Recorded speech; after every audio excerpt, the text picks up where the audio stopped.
Olá, olá, olá, estamos aqui para mais um episódio do Vida é Podcast. Na verdade, o 18º episódio, parece mentira. Parece que foi ontem que começamos, Robson. Parece mesmo.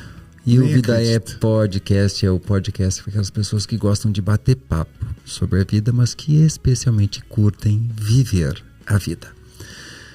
E tu, meu amigo, como tem passado? Muito bem, é um prazer, sejam bem-vindas, sejam bem-vindos.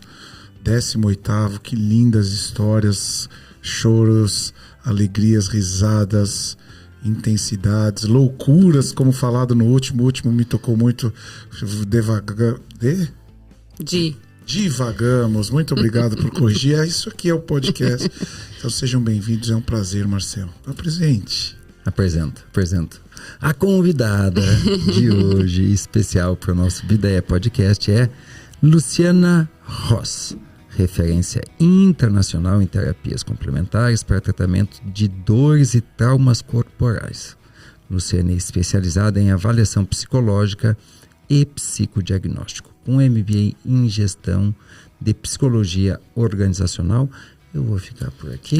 Pula o currículo. Passa todo o podcast eu lendo o longo, belo e profícuo currículo da Luciana. Seja muito bem-vinda ao Vida é Podcast, que tu passe momentos aprazíveis aqui, que nós mais uma vez possamos ajudar as pessoas a desfrutar de uma vida um tantinho mais leve. Boas-vindas. Obrigada, meninos, pelo convite. Tô adorando já. Um clima tranquilo, assim, de um final de tarde aqui em São Paulo, lindo. Tava um pôr de sol maravilhoso vindo pra cá. Prazer em me receber, da gente falar desse tema que é ajudar as pessoas a viverem melhor, descobrirem que é possível viver feliz e viver essa vida plena aí que você está propondo para elas. É verdade. Olha só, aqui a gente não sabe muito como vai começar, mas um dos modos que eu começo é perguntando assim, como vão as coisas? Pra mim? Sei lá eu. Pra mim eu tenho o seguinte bordão dos meus últimos 15 dias, que eu falei pro Rodrigo, meu sócio. Eu falei, se o gênio da lâmpada aparecesse pra mim agora e dissesse, você tem 3 pedidos, pra qual você quer? Eu ia dizer, dá pra outra pessoa que os meus eu já realizei. Que lindo, que legal. Juro mesmo. E desses 3, há algum que tu possa compartilhar conosco que faça sentido?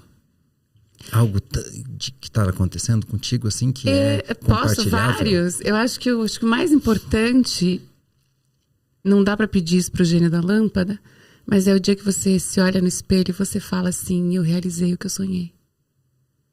Sabe, eu briguei muito, lutei muito. O Brasil é um país de muitas adversidades, as coisas não são fáceis para mulheres. Trilhar o caminho que eu escolhi trilhar. Eu estava nos Estados Unidos bem, vivendo bem. Eu falei, não, eu vou voltar para o Brasil, vou começar tudo do zero de novo. Me desafiei num sonho que era difícil de realizar. Então, se olhar no espelho assim e falar assim, realizei. Fiz. Mas tu estava vivendo bem. Isso são algumas coisas que as pessoas dizem, né? Não estava tão bem assim. Não, dentro de mim estava péssimo, né? Que é a tal da história. Porque às vezes dizem, eu pergunta de $1 milhão tão bem solteiro, resolvi casar, porque não estava tão bem. No caminho do autoconhecimento e o caminho que eu proponho, que o Robson propõe, é um caminho de muita verdade. E, na verdade, tem muita dor, né? Tem muita... Sem dúvida. Tem muita emoção que não é trabalhada. Sem e dúvida. As pessoas dizem assim, estava tão bem a minha vida e eu fui entrar nesse caminho do autoconhecimento, agora eu vejo tudo de difícil. A ignorância é uma benção. Mas né? Eu digo assim, não estava tão bem assim. Não estava tão bem assim. Mas e qual foi esse sonho? É possível? Eu tô curioso. O Vida é Podcast é teu respeito.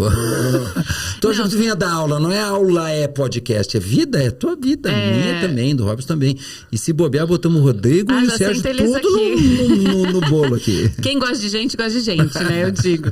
Quem gosta de gente, gosta de todo tipo de gente. Gente alta, gente baixa, gente feia, gente chata, gente burra, gente inteligente, gente legal. A gente gosta de gente, então bota aí que a gente curte. Um dos meus sonhos... Não, eu acho que quando eu tive a crise dos 40, sabe? Violenta. Aos 37. Que era assim, eu tenho aqui de dinheiro estava satisfeita, aquela vida que todo mundo quer ir morar nos Estados Unidos para ter aquela vida lânguida, plácida. E eu já tinha escrito método, já tinha milhares de alunos fora do Brasil, formado centenas de terapeutas. Aí eu queria me desafiar e voltar para o Brasil, para 2 programas. Um foi o primeiro desafio quando eu saí, que eu fazia uma carreira diplomática, eu estudava para ser diplomata e larguei para ser professora de yoga. Aí foi uma crise sensacional na minha família, ninguém me apoiou, todo mundo falou que eu tava louca. E deu certo, foi essa segunda crise. Que aí aos 37 eu falo... Eu já tinha que entender muito de gestão, porque eu tinha muitas empresas e fora do Brasil e aqui, muitos alunos e um curso de formação. Então eu falei, não, eu quero entrar no corporativo. Eu sempre fui apaixonada por corporativo. Então eu falei, não, eu vou fazer um sabático e eu quero voltar para o Brasil e eu quero fazer 2 coisas. Eu quero chancelar o método dentro de grandes organizações, né, de ensino, mas eu quero também me desafiar no corporativo. Eu quero trabalhar com CEOs, porque eu achava que se eu impactasse a vida de um CEO, eu impactava diretamente a vida de centenas de milhares de pessoas, que foi o que aconteceu. Então eu voltei, eu sou paulista, queria voltar para São Paulo. Eu tenho uma filha que eu não queria que fosse americana, com todo respeito pelos americanos, mas eu queria que ela fosse latina, brasileira. E aí voltei e abri um consultório. Em 1 mês, minha agenda estava lotada. Eu senti que era uma coisa assim, divina, espiritual mesmo, que eu estava no meu caminho, na minha missão. E aí meu sonho era ter um trabalho que eu conseguisse colocar no SUS. Uma terapia complementar que eu conseguisse registrar e que eu conseguisse colocar dentro do sistema público de saúde, que é o que eu consegui agora no último mês. Já tinha colocado, mas agora nós efetivamos e nós vamos conseguir colocar ela junto com a OMS, junto com outros órgãos regulamentadores. Então fala, tu falou, eu já meu tinha... Meu parceiro, Amushi, nessa jornada. Fala um pouquinho do método. As pessoas já estão curiosas. Então, como eu usei colete ortopédico muitos anos, sabe aquele até aqui, assim? Robocop. Robocop total. E eu tinha uma escoliose severa, os médicos diziam que eu ia ficar de cadeira de roda se eu engravidasse e tal. E eu queria fazer carreira diplomática para passar no Itamaraty, para se preparar para passar. São 14, 15 horas de estudo por dia, que você fica sentado numa mesa igual a essa. Então eu tinha hérnias cervicais, lombares, dor o dia inteiro, esse meu braço era inteiro amortecido. Não era a época da tecnologia ali, era tudo na caneta, né? Eu tenho uns calos lindos assim na minha mão até hoje das canetas. Então eu tinha muita dor, muita enxaqueca. E tive um burnout, que hoje a gente sabe que é burnout, mas naquela época a gente não sabia, né? Eu tive um esgotamento. E eu fazia mestrado aqui na USP, estudava. E eu falei, não, quer saber? Me deram um frontal. Médico de família, um tarja preta. Não, nada contra remédios, mas eu tinha 23 anos. Eu falei, se eu tomar com 23, com 53 eu morri. Eu não consigo. Tá tudo errado na minha vida. Até contei essa história hoje lá na reunião do hospital. Aí liguei pro meu orientador, pros 2 orientadores que eu tinha, pro meu noivo. Falei, eu lembro que eu passei uma noite inteira assim, olhando pra caixinha do remédio. Eu morava de frente pra Praça do Porto Sol, ali no Alto de Pinheiro, sabe? Eu vi o sol nascer assim no dia seguinte, falei, tá tudo errado, igual você falou. Eu vou embora, vou fazer um sabático. E aí fui pra Nova York ficar 1 ano, porque lá tinham as terapias complementares, então morei 1 ano lá. E aí eu falo, qualquer buraco que tivesse um terapeuta que dissesse, dá pra melhorar ou tirar a tua dor, eu entrei. Fiz reflexologia, shiatsu, acupuntura. E tudo ajudou, né? Tudo ajudou. Eu me bato. Tudo ajudou. Mas o que mais me ajudou foi a quiropraxia, porque não existia no Brasil na época. E em Nova York você tem um em cada esquina, né? Era uma escola muito, muito séria de terapia complementar que eu fui estudar e que eu fui fazer. Não, peraí, esse é o meu caminho. Daí eu fiz essa formação. Fui uma das primeiras turmas aqui no Brasil. Tu estava fazendo mestrado. A tua formação, a tua graduação foi em literatura, imagina. Eu era do Núcleo de Relações Internacionais da USP. Então eu fazia as 2 coisas ao mesmo tempo. E aí larguei tudo e fui entrar pra área da saúde. Formação em quiropraxia? Isso, mas era lá mesmo? O boom do yoga nos Estados Unidos. Então todos os grandes, era 98, 99, todos os grandes professores estavam lá. Daí eu me enfiei em tudo quanto era aula, porque eu sou muito caxias com as coisas. E deu super certo. Daí fui pra Índia, né? Fomos. Aí entramos nessa jornada de descobrimento interno, que é maravilhosa e infinita. e me joguei. Aí tive professores tibetanos, grandes professores tibetanos que eu sigo ainda, budistas. Mas o método. Então, aí o método fui eu mesma. Começou comigo, fazendo essas posições de yoga e com esses professores, esses grandes mestres que eu tive. E a gente foi desmontando. Aí eu peguei o que eu sabia de quiropraxia, juntei com yoga, apliquei em mim. Nós aplicamos, éramos eu e meu ex-marido. E a gente construiu um método que explodiu, deu super certo. Voltamos pro Brasil, abri um estúdio, mas eu nunca mais deixei de ir pros Estados Unidos. Então nós ficávamos metade do tempo lá, metade aqui. Se alguém me perguntar o que o teu método faz, o que eu devo dizer para essas pessoas? Marcelo, eu ouvi o podcast, mas eu não sei o que o método faz. O que eu digo para as pessoas? É uma terapia complementar para o tratamento da dor e do trauma físico e emocional. Então, ao longo dos anos, eu fui decupando e a gente fui entendendo que cada um dos teus traumas, dos sustos que você levou ao longo da sua vida, não ficaram no evento que você viveu. Então, não é o acidente de carro, não é o sequestro, não é o estupro, não é a violência, não é isso o trauma. O trauma é o evento entrando na sua fisiologia e ficando preso na sua fisiologia ao longo dos anos. Então, a gente pouco fala de trauma no Brasil ainda. Por coincidência, temos a mesma formação, né? Eu fiz lá, comecei lá, depois terminei aqui. Que é a experiência somática. Do Peter Levine. Isso. E vários outros que a gente acabou fazendo somando nisso. Então, o meu método vai tirar o trauma do seu corpo. Então, porque ele deixou... Tudo que nós passamos na vida, tudo que nós vivemos, está guardado na nossa memória celular. Então, seja o que eu vivi... E porque sai o trauma, alivia a dor. Cura. A dor é um subproduto ou de uma emoção que você teve, ou de uma somatização que você está fazendo aí de algum processo seu. Você com certeza já passou por isso. Eu te abracei, eu sei que você tem uma escoliose. Na hora que eu te abracei, que a minha mão lê, né? Não tem jeito. Claro. Então, na hora que eu te abracei, eu senti o formato do teu ombro. É isso, eu não sei tua história. Então, como eu não sou da psicologia, para mim, embora eu tenha uma formação em psicanálise, sou membro de algumas escolas, porque eu adoro o tema... Para mim não me importa saber exatamente de onde veio o teu trauma.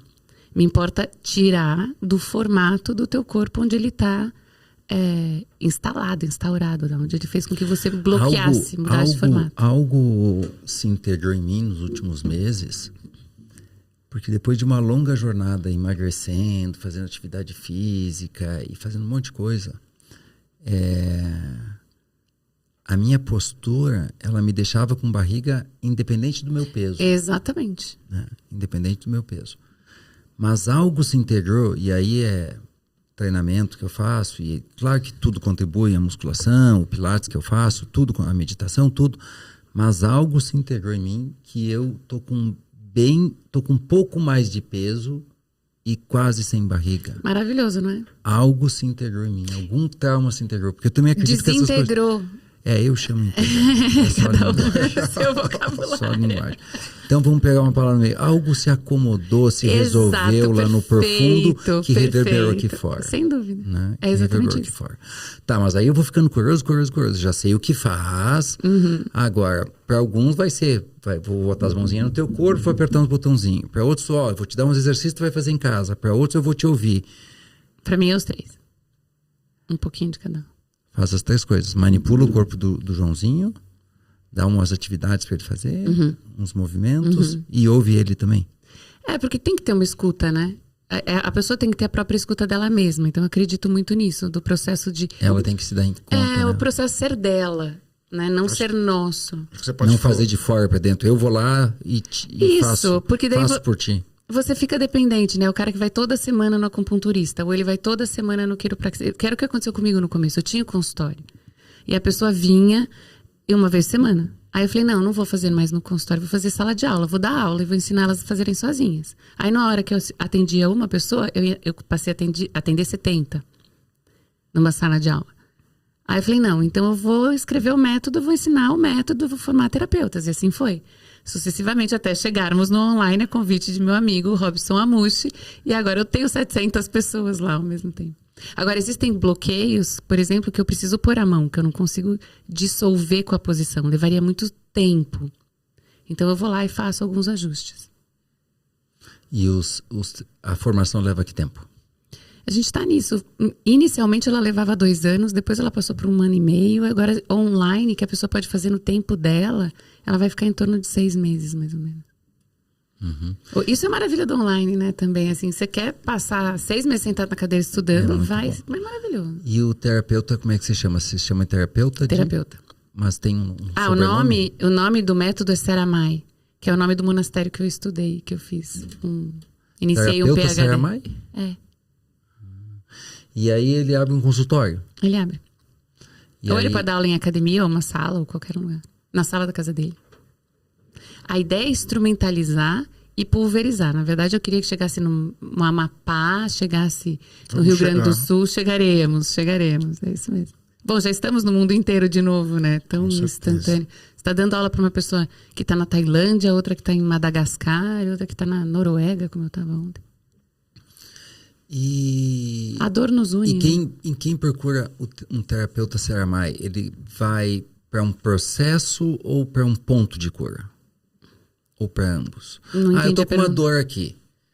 Eu quero passar por um processo para curar essa dor ou... Sei lá, ele fica um tempo nas mãos do terapeuta, ele vai lá uma vez, o terapeuta tira a dor. É bem legal essa pergunta, eu acho que isso que é o que eu mais tenho, um dos meus sonhos, né? Que você me perguntou lá no início, o que eu queria. Eu queria muito instrumentalizar as pessoas, para que elas fossem capazes de trabalhar sozinhas. Então, por exemplo, se você chegar para mim e falar assim, Lu, eu tô com uma dor no joelho. Eu só quero tratar o joelho, eu não quero entrar em terapia. Mas tá bom. Trata o joelho, beijo, tchau, boa sorte, segue tua vida. Só que ela vai voltar. Então...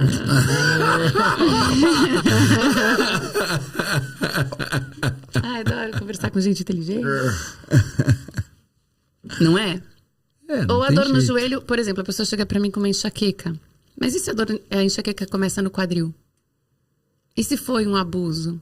E se foram anos de abuso e eu tenho uma pelve distorcida que vem distorcendo a coluna inteira e que vem parar aqui e ela acha que ela tem uma enxaqueca, mas o bloqueio primário está no quadril. Ela foi contraindo no momento e aquela contração congelou e depois foi reverberando. Exatamente. Pensa lembra que antigamente o quadril chamava bacia? Sim. Então pensa numa bacia d'água. Pra mim até hoje chama.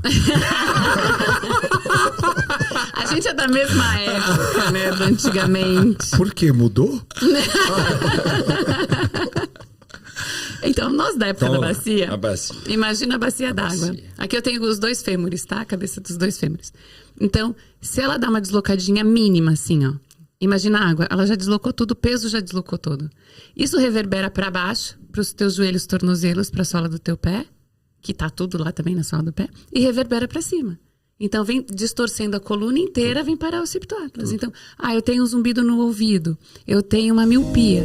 E às vezes ela tá saindo desses pares de nervos daqui. Sabe que por algum motivo eu tive um encurtamento numa das pernas, descoberto. Muito tardiamente. Tudo certo. E uma fisioterapeuta, um dia ela mediu ali, e aí puxou e deixou na mesma medida. Eu não sei se tá hoje ou não. Né? Mas o que eu sei é que por conta disso eu fiquei com a cabeça assim. Exatamente. Eu não fiz a cirurgia bariátrica. Exatamente. Perdi 52 quilos. Exatamente. As pessoas acham bonitinho, eu tô fazendo live, eu tô assim, mas é porque eu compensei isso eu te ajusto. Vou te dar uma lição de casa. Eu perdi 52 quilos após a cirurgia bariátrica. Fiz 2 anos para corrigir meu centro gravitacional. Porque exatamente. Eu andava pra cá e dor numa perna para até começar a se ajustar de novo nesse novo outro corpo. Mas voltando. É muitos temas, eu não quero perder aquilo lá. Da bacia. Eu tinha perguntado que do usar a caminho dos terapeutas. se a pessoa vem, busca um ponto. Então, se ela quer tratar a dor física porque ela não dá conta de abrir a esfera emocional dela, a gente tem sentido isso muito nas lives, assim, porque eu nunca tinha falado para um público de rua, eu nunca tinha falado para um público aberto, como eu falo hoje. Então, não tô dando conta nem das lives, Lu, eu preciso de um tempo. Eu preciso digerir o que eu já ouvi. Eu não consigo, eu vou na comunidade, mas eu saio porque eu preciso digerir. Então, todo mundo tem o seu timing, né? E aí tem os outros que são ávidos, que falam, não, eu quero mais. Então, eu fiz 2 caminhos. Se você quiser ser atendido por um dos meus terapeutas, dos meus tutores, formados por mim, você vai lá na nossa agenda online, marca, e faz a sua sessão, terminou, tá ótimo. Se você quiser entrar no processo, daí a gente tem outros caminhos. Aí você vai fazer o curso, faz a formação, que é nossa com o Edu e com a Dani Chiniachik, para você fazer sozinho, ser seu próprio terapeuta. E se você quiser fazer uma formação, para daí você abrir um consultório e trabalhar com a gente, daí um terceiro caminho, uma terceira via. Muito.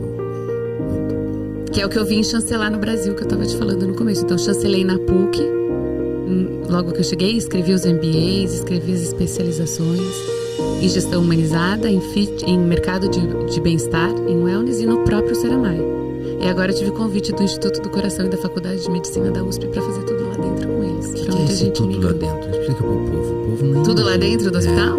Tudo lá dentro com eles. O que tu está fazendo tudo lá dentro tudo com lá eles? Dentro com eles. No INCOR. A gente tá... Conta que você ligou depois da imersão do best-seller. Foi muito legal. Então, eu registrei o método. O método são 30 posições básicas e depois 160 protocolos para aplicar essas posições. Isso virou registro, livro, né? Que eles me convidaram para escrever com eles. E aí eu fiz essa primeira pesquisa, que é o meu doutorado. Que aí eu levei durante a pandemia, posso fazer um parêntese antes?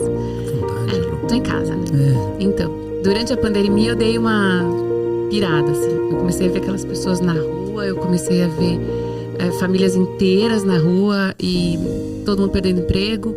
Eu trabalhava nos Jardins, vinha uma loja fechar por dia, um restaurante fechar por dia. Aquilo foi mexendo muito comigo. E aí eu recebi um relatório da Organização Mundial de Saúde que dizia que nós íamos ter 9 novas doenças emocionais em 8 anos. Em 2030, as doenças mentais vão matar mais que as doenças cardíacas. Eu fiquei impactadíssima, fico até arrepiada quando eu lembro. Eu também. De ouvir isso. Eu falei, mas então a depressão, o Alzheimer... Não vai ser nada. Nós vamos viver mais e com pior qualidade de vida. Nós vamos passar dos 100 anos e vamos adoecer antes. Mas já está acontecendo. Então, aí eu falei, a gente tem que fazer alguma coisa. Aí eu desenvolvi um programa que chama Cuidando de Cuidadores. E fui bater nos hospitais, de porta em porta. Fomos, né, Rodrigo e eu, e meus sócios, meu time. E se eu fosse 10 anos atrás falar para um médico, olha, eu vim oferecer uma terapia complementar, ele ia falar, ai, que bonitinho, volta amanhã. Também, os médicos já também estão tomando consciência disso, porque eles não aguentam mais, né? Eles já estão vendo que a pessoa não é só aquilo, né? Então, a gente chegou a ter um andar inteiro no hospital com um único médico. Porque todos contaminaram, muitos morreram. Impressionado. Então, os números estavam avassaladores. A gente chega a ter quadro de 65% do quadro com burnout. Já é a profissão que mais se suicida. Expectativa de médico, mulher. E o uso de drogas na medicina. Absurdo. Então, o que eu fiz? Eu fui e doei o programa. Aí eu bati em e aí foi muito bonito, porque eu entrei, eu UTI de Covid, me enfiei lá dentro. Fui ver como era a rotina deles. Não sei como eu não peguei. Mas o fato é que em todos os hospitais que nós fomos muito bem recebidos e todos disseram, por favor, começa já. Aí era meu sonho, colocar no SUS. Então a gente entrou via HC, Instituto do Coração, com a pesquisa, com o doutorado. A minha foi a primeira pesquisa sobre saúde física.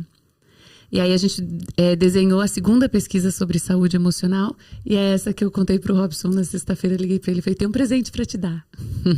Conseguimos a terceira pesquisa que nós vamos fazer para comprovar lá dentro tudo que nós dizemos aqui fora, porque como terapeutas complementares nós sempre fomos muito...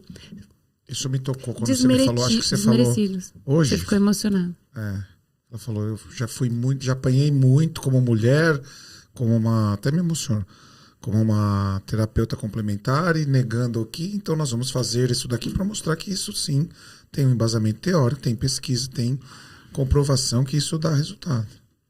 Como mulher, apanhei muito. Teve épocas de assim, ter um corredor inteiro, todas as salas eram de homens, eu era a única mulher ali. Tem que se desbravar. Isso é um meio muito... O corporativo e o acadêmico são meios muito machistas. Ainda mais. Né? Mas graças a Deus está mudando. Sem nenhuma pretensão científica, um convite exploratório, assim, conjectural. De que dores da alma a humanidade padece mais agora? Da solidão. Da desconexão. Nós somos seres afetivos. Nós nos conhecemos há pouquíssimo tempo, não faz 6 meses que eu conheço o Robson, já é um dos meus melhores amigos, já é meu sócio, já nunca nos desentendemos. Então, quando a gente entende, eu e o Rodrigo, então a gente se ama, né? A gente fala eu te amo um pro outro. Sabe, eu acho que Jesus veio ensinar um amor fraterno e a gente esquece disso. Não é um amor de relacionamento, é um amor fraternal. É construir uma irmandade. É lógico, né? Tem dito tanta coisa diferente por aí, mas eu não vou entrar nesse tema. Mas a gente se complementa. Não, é que eu concordo contigo. Concorda? Concordo. E eu acho que quando a gente se desvincula disso, a gente adoece. Como ser humano, nós precisamos nos relacionar. E esse foi o milagre que você conseguiu fazer comigo, que foi me falar numa rede social. E aí fiquei encantada. Mas é que para sentir tudo isso, já vou eu de novo, né? Para sentir todo esse afeto, todo esse amor, a gente tem que estar disponível para a dor que a vida nos impõe. E as pessoas estão se defendendo da dor. E eu não estou falando da dor do trauma, tá? Nem estou falando da dor física. A vida, ela demanda que nós estejamos abertos à dor. E quando nós vamos nos fechando, aí é que nós vamos nos desconectando. Aí que nós vamos perdendo o afeto, o amor. Eu quero ser mais claro. Quando eu me nego a entrar num relacionamento amoroso, que é o exemplo que me surge agora, porque eu não estou disponível para uma eventual dor do fim desse relacionamento. Mas é isso que acontece? É isso. Então, nós... uma camada, né? Uma camada em cima do que disseste. A humanidade padece da solidão e do distanciamento do afeto. Sim, porque a humanidade se distancia da iminência da dor ou da dor presente. E aí tá perdendo todo, tá ficando sem nada. Qual é a palavra mágica que você usou em tudo isso que você falou? Sentir. Sentir o todo. O todo, a gente está se anestesiando, a gente está se isolando. Essa é a palavra que eu uso, anestésico.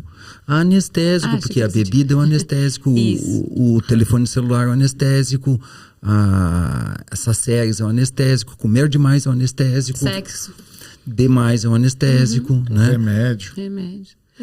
A questão é que eu estava explicando isso hoje lá, quando eu estava fazendo essa reunião. Falei, nós precisamos lembrar que somos um corpo físico, mental, emocional e espiritual. Desde o pensamento cartesiano... Vou te dar um nome, tá? Olha, ele tem um nome mas tu lindo, tem que me prometer que vai usar. Juro. Jura? Ela adora isso. Eu me aproprio. Pega a caneta aí, o papel que ela adora anotar. E ela usa. Nós somos um sistema, porque é sistêmico, né? Aí o sistema já é mais rebuscado um pouquinho. E eu criei uma palavra que é para dar essa dimensão para as pessoas. Biopsicoemócio-espiritual. Biopsicoemócio-espiritual. Pronto, peguei pra mim já. Aí o Paulo fala assim, meu amigo, que me ensinou, dona do podcast. Porque é o que nós somos. E é claro, assim caminha a humanidade. Como? Fazendo distorções e revendo suas próprias distorções. Quando a gente separa o corpo da mente, mais cedo ou mais tarde alguém tem que dizer corpo são, mente sã, né? E assim vai. E aí a gente separou a medicina da psicologia. Inclusive. E temos que estar integrando isso. A quantidade de médicos que trabalham com desenvolvimento humano hoje é absurdo. Então nós somos esse sistema biopsicoemócio-espiritual. E o que tu estás dizendo é o que o Robson vem ensinando por aí, o que muita gente vem... E a gente precisa se unir, né? A gente precisa ser essa turma, mudar, conviver com outras pessoas que falam a mesma língua que a gente.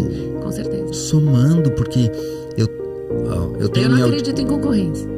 Eu tenho aqui a minha... Eu tenho aqui a minha audiência. O Robson tem a dele, tu tem a tua, o Vidaé tem a sua, o Resiliência tem a dele também. E algumas dessas audiências vai nos ouvir. Eu vou pegar um cliente meu, né? Que tá ouvindo. Aí é chancelado por mim, porque só vem gente boa aqui, né, Robson? Com certeza. Um cliente do Robson que tá ouvindo, chancelado pelo Robson. Bom, tu tá nos ajudando a ajudar um cliente nosso. E curar o planetinha. A Magda, muito embora isso dá um tema, viu? Não tem cor. Dá um tema, queremos entrar nele.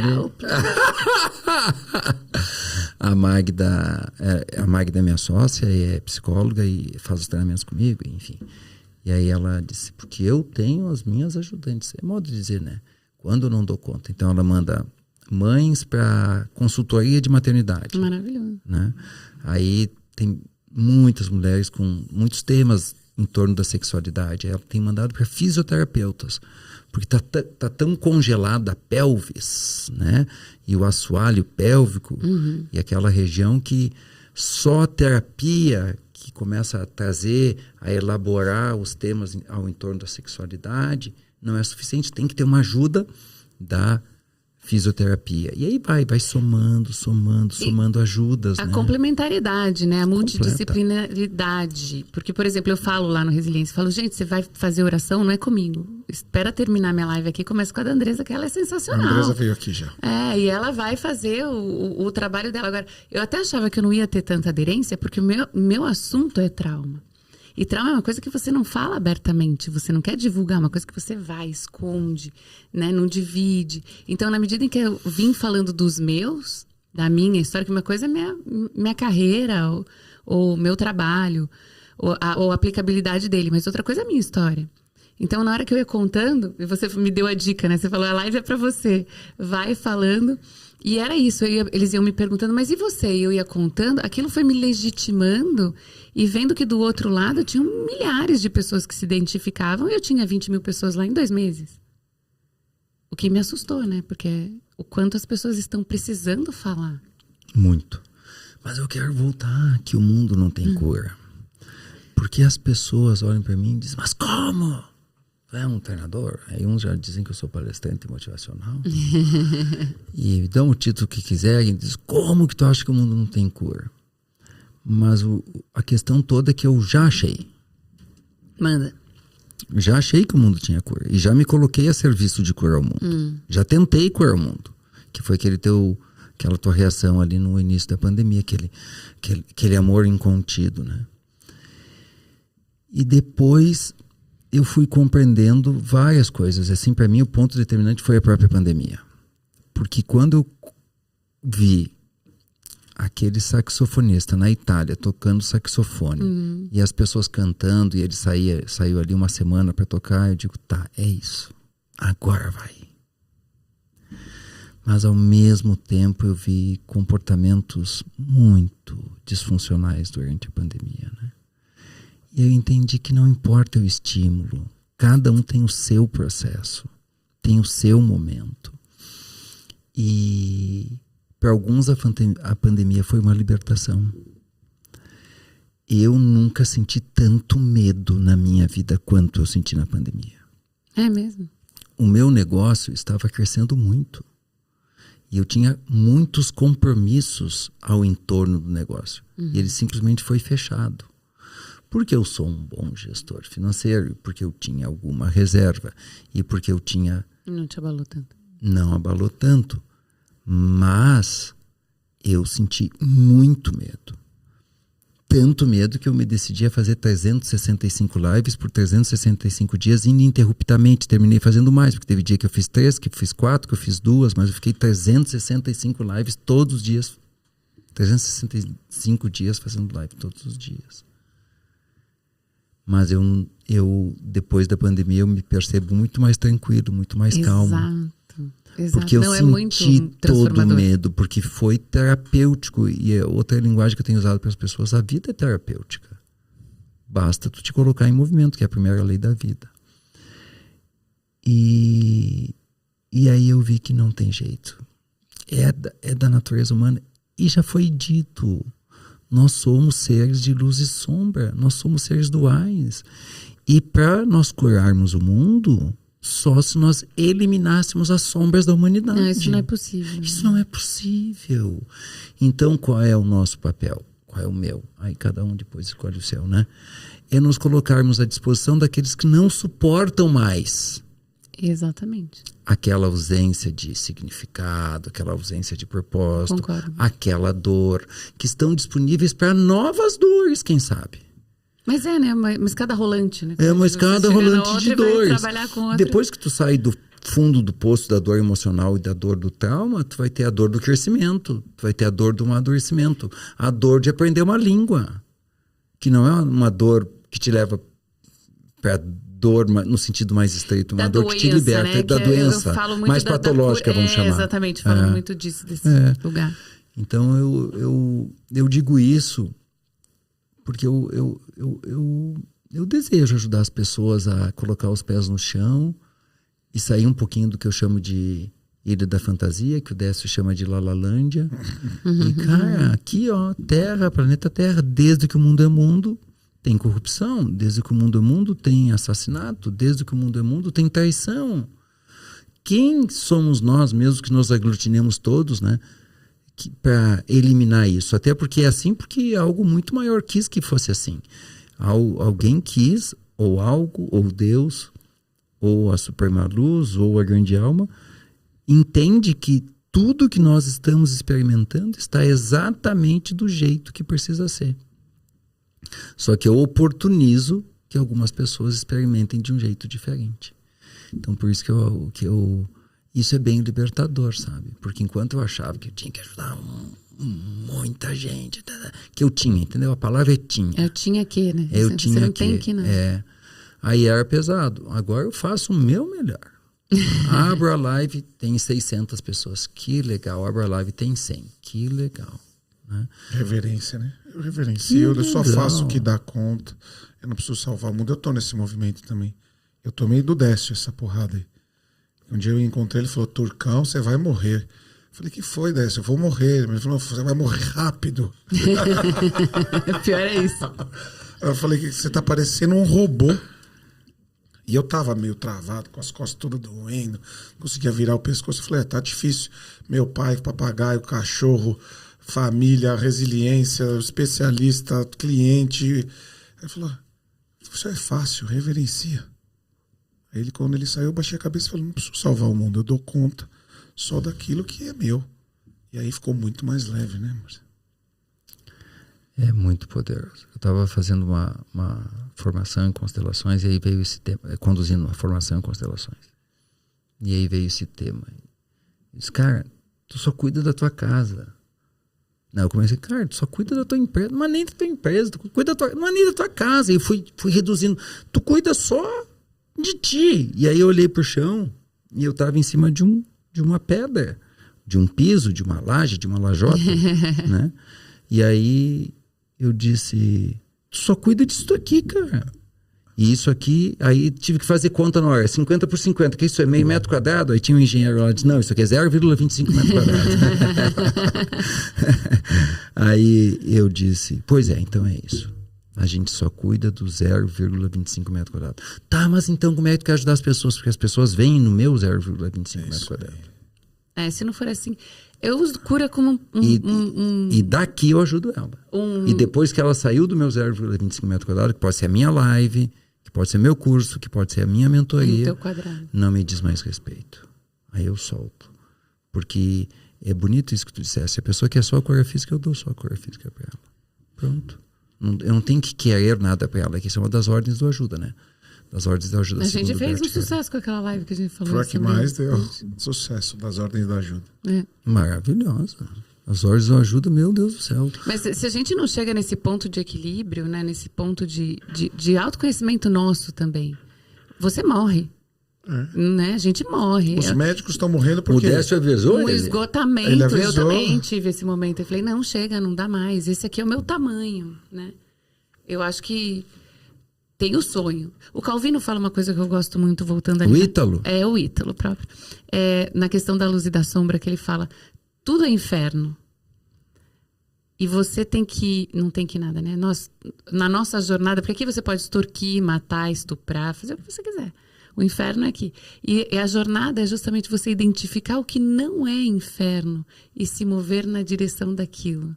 Eu acho isso brilhante. Está lá na parede da Biblioteca de Buenos Aires. E nesse processo da identificação, vir se lapidando como ser humano, vir se lapidando, se apaixonando por esse processo e saber que ele é infinito. E que é que a gente precisa sair do dualismo, né? Do bem e do mal, do certo e do errado. Acho que é esse o espectro. Esse é o desafio. É o espectro. Eu tenho alunos de muitos anos.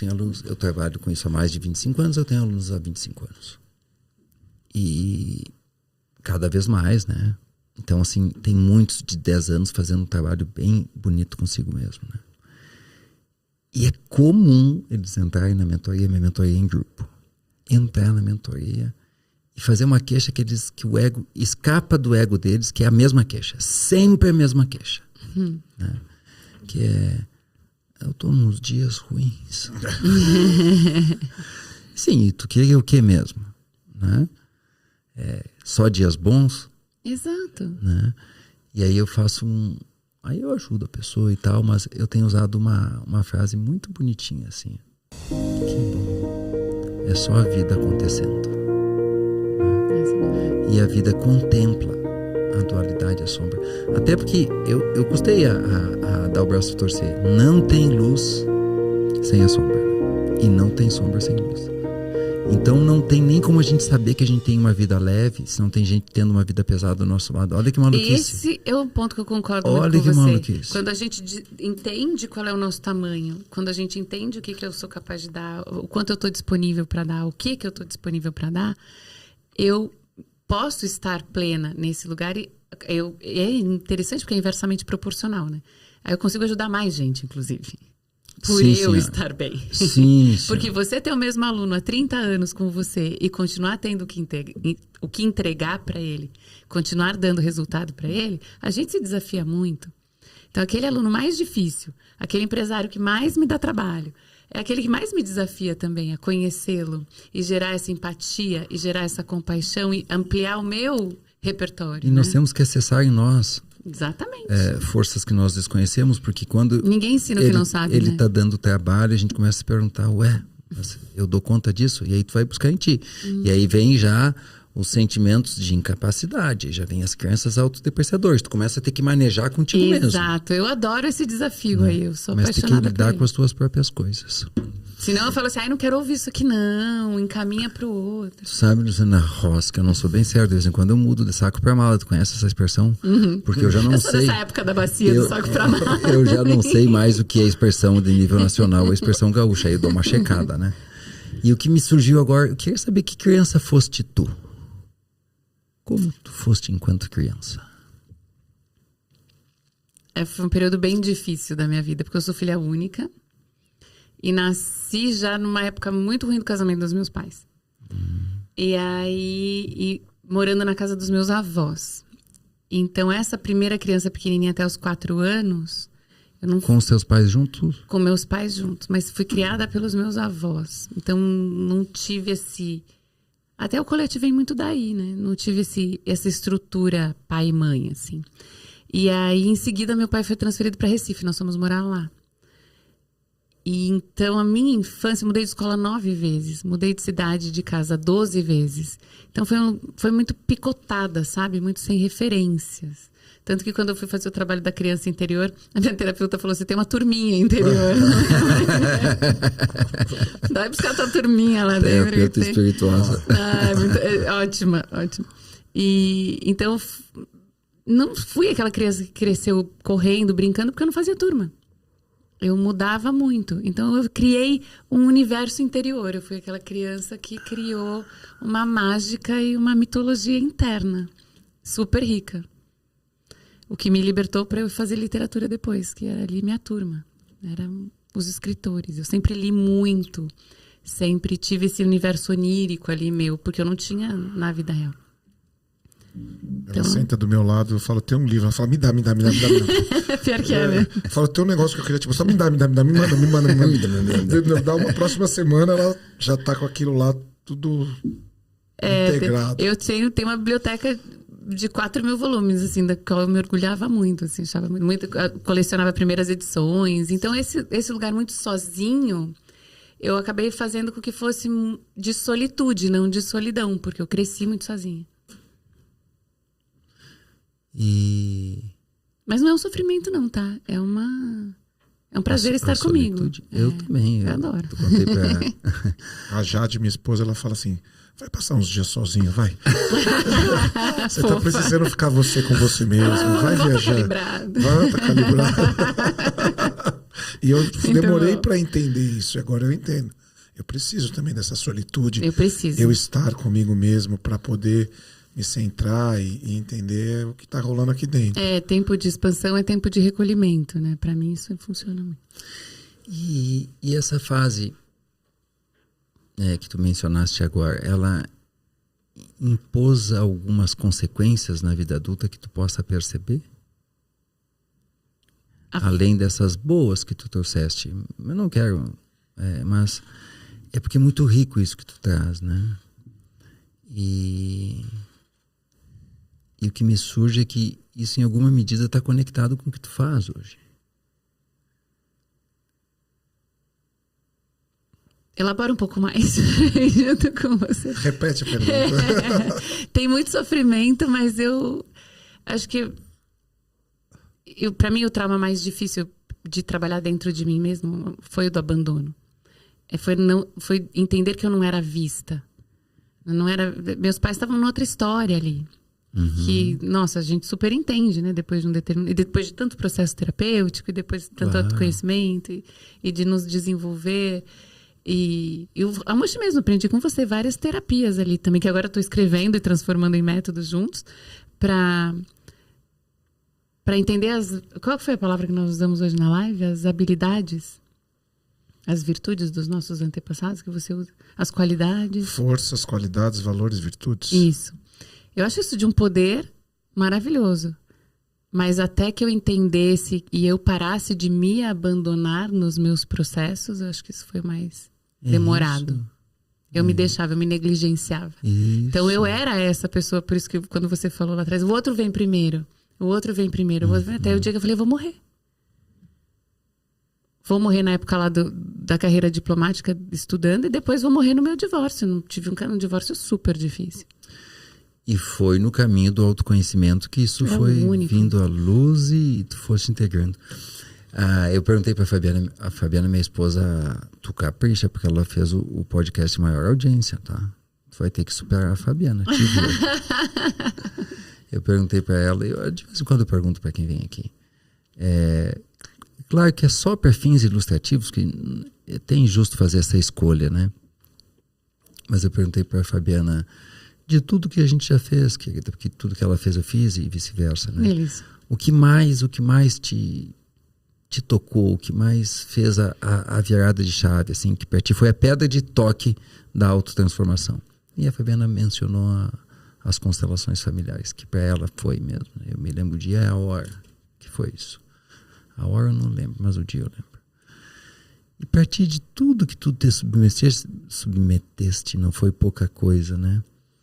Mas aquela que te surgiu, assim, quando comecei a falar. Que te marcou. Um momento muito específico da minha vida.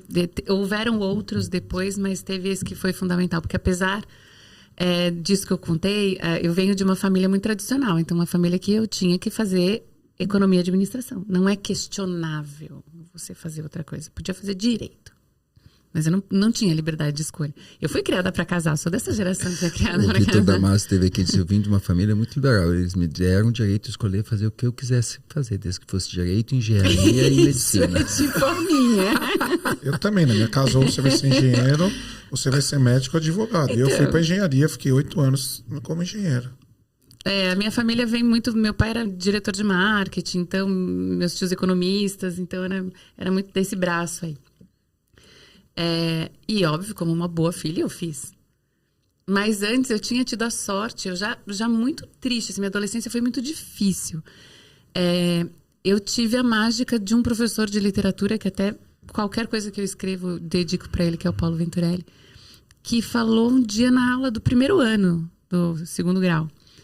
Ele virou e falou assim, vocês podem fazer o que vocês quiserem. Meu Deus, é uma frase, entrou, né, blow my mind. Magia branca, a gente chama disso, magia né? branca. Ele montou uma biblioteca na sala, eu já era uma leitora ávida, porque isso meus pais sempre foram muito intelectuais, assim, a gente sempre ouvia muita música clássica, sempre teve muito livro. Meu pai trabalhou na Globo muitos anos, na Manchete, então ele trabalhava com revista. Ele que trouxe a Elle para o Brasil, a Time Magazine. Então, isso era o meu universo ali, todo dia. Mas esse professor abriu essa porta e falou assim, o que você sonhar, você pode realizar. Você pode tá dando bebida, água para o cachorro, você pode estar dirigindo. Um dia você vai olhar e você vai ver Que é essa expressão que eu uso do homem plenipotenciário que nós achávamos que podíamos ser na Renascença. Aquilo explodiu. Eu falei, eu vou fazer letras. Escondido do meu pai, que ficou 1 ano e meio sem falar comigo quando eu passei. Passei no noturno pro meu pai não saber. Juro, fiz escondido. Falando só é essencial. Oi, tudo bem? Só? Ou não falou nada? Pra ele? Não, ele contigo. 1 ano e meio, tu disse que ele ficou sem falar contigo. Segurando a minha cara, você não tem ideia. Depois, quando eu desisti da carreira de novo, que eu falei, vou ser professora de yoga, foram quase 6 anos sem falar comigo. Não, foi feia a coisa. Um dia eu tava sentada com ele... Que demanda, né? Que exigência. Tu vê que lindo isso, ó. A pessoa passar por isso e seguir o quanto ela tem que elaborar, integrar ou desintegrar, o quanto ela tem que equacionar dores, sentimentos, angústia, porque senão não segue. Não consegue. Não segue. Não consegue. O Carpinejar falou isso. Eu falei também numa live um dia, aquilo me tocou profundamente. Ele falou assim, você não sabe quantas vezes eu morri. Eu morri sozinho, sem ninguém ver que eu morri. E eu renasci sem ninguém ver que eu renasci. O meu interior é blindado. Porque várias vezes eu morri, várias vezes eu tive que desistir e me pegar de novo e falar, não, eu não vou desistir. Resiliência. Porque tu vê, né, o Bert é muito danadinho. Ele diz, ali onde os nossos pais nos faltam, nós criamos força. Isso é maravilhoso, não é? É maravilhoso. Gente, quem tá ouvindo isso aqui agora repete. Ali onde os nossos pais nos faltam, maravilhoso. Nós criamos força. Tu sabe que eu recebo... Você sabe quem falou primeiro não por resiliência? Bert. Meu pai. Por resiliência humana.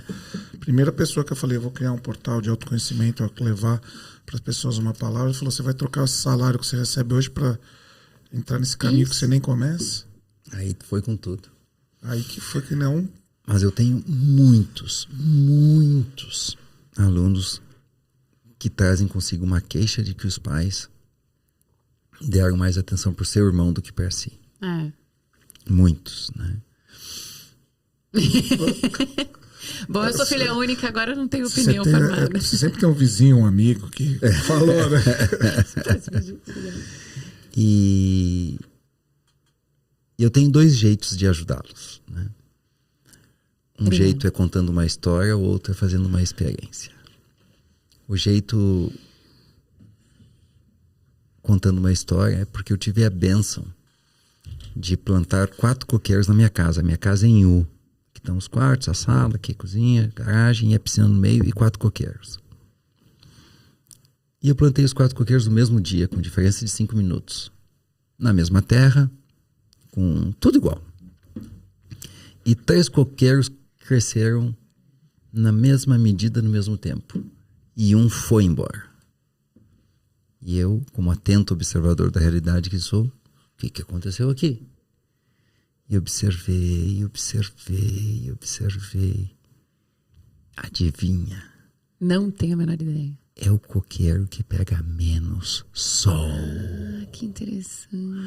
Ali onde o Pai Sol lhe faltou, ele criou força e foi ao encontro e tomou o sol. Ao invés de ficar se queixando, também o sol. Se ele pudesse passar um pouquinho mais aqui em cima, ele mas foi ele passa atrás do da lado. luz. É o reino mais desenvolvido da natureza, o vegetal, né? Ele se move em direção da luz. Se move. E quando eu conto isso para as pessoas, eu pergunto, tu já te deste em conta que tu provavelmente recebeste menos mesmo? Mas quem ganha mais dinheiro? Quem tem os filhos mais equilibrados? Quem tem o casamento mais estável? Muito bom. Muito bom. Eu? Sim, porque o teu pai te faltou. Pois agradeça todo dia que teu irmão era a ovelha negra da família, teu pai ficava olhando para ele e te deu espaço para buscar força em ti. Outro jeito que eu ajudo as pessoas é assim. Vem um queixoso, e aí eu digo, tu tem filhos? Se ele tem a sorte de ter 2, eu tô resolvido. Então tá, como é que é o nome deles? O João e o Pedro. Tá ali o João. E aqui tá o Pedro, tá vendo? Lá tá o João, brincando, rindo, se divertindo, sozinho. E aqui tá o Pedro, chorando, triste e se automutilando. Para quem tu vai dar atenção? Aí ele disse, pro Pedro. Pois foi só isso que teu pai fez. É bem isso. Que escolha tu queria que teu pai fizesse? É bem isso. Porque depois, como eu fui o filho que não dava trabalho, eu sei ajudar as pessoas a partir desse ponto de vista. Porque depois de um tempo a gente olha e diz assim, eu não vou incomodar. Eu me viro sozinho. E aí quando o pai pergunta, precisa de alguma coisa, sabe o que um filho assim diz? Nada. Obrigada. Nada, não precisa de nada. Porque o orgulho vem, a birra vem e... A birra vem. E até que não é tão ruim. Ela tá olhando esse olhar pra mim assim, porque a gente fez umas 2, 3 lives só sobre birra.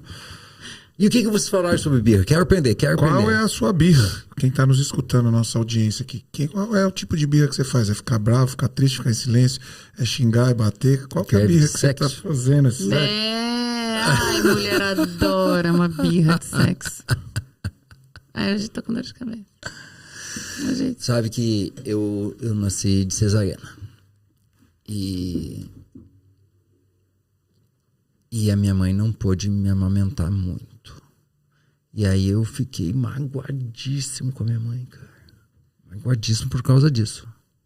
Né? Na adolescência, a minha mãe, certo dia, veio até mim e disse, meu filho quer um copinho de leite. E eu disse, não, mãe, obrigado. E ela foi, mas no instante que ela foi, você disse, ai, por que eu não aceitei?